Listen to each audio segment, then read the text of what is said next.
నమస్కారం. మీ విజయ్ కుమార్ గంట. ఈ మధ్య చంద్రహాస్ అనేవాడు ఒక సినిమా కోసం పాట పాడాడు. చాలా అశ్లీలంగా పాడాడు. దుర్మార్గుడు, దరిద్రుడు. వాడు కన్న తండ్రి తల్లి ఎదుటే వాడు ఆ పాట పాడాడు. అతను కూడా చెప్తున్నాను, నేను ఉపయోగించిన ఈ పదం నీకు ఏమైనా ఇబ్బంది కలిగితే కేసు పెట్టుకోపో.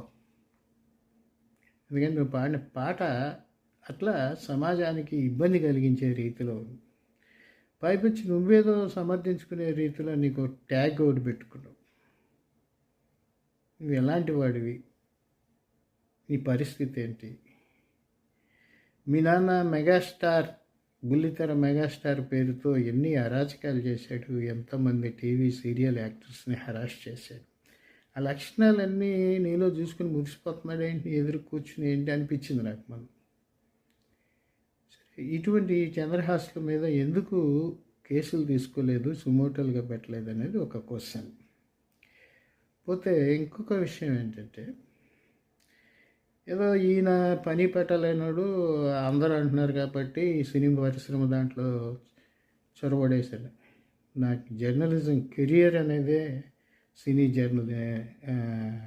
సినిమా జర్నలిజంతో స్టార్ట్ అయింది 18 ఏళ్ళ వయసులో. అంతకుముందు జనరల్గా రాసిన నా పేరుతో గుర్తింపు అయితే అప్పట్లో విజయ్ కుమార్గా, జీవికేగానే ప్రసిద్ధం. కొన్ని సందర్భాలు కుమార్ పాపకి అనేక సమీక్షలు రాసేవాడు. అట్లా మా సీనియర్, అంటే స్కూల్ ఎడ్యుకేషన్లో మా సీనియర్ జయ, అప్పటికి మా నాన్నగారు సినిమా పరిశ్రమలో ట్రై చేసే ప్రయత్నంలో అక్కడికి వచ్చి సెటిల్ అయినప్పుడు ఆవిడ ప్రోత్సాహంతో కొన్ని పత్రికలకు రాశాను. తర్వాత పత్రికలు పెట్టిన తర్వాత వాళ్ళ పత్రికలకు కూడా రాశాను.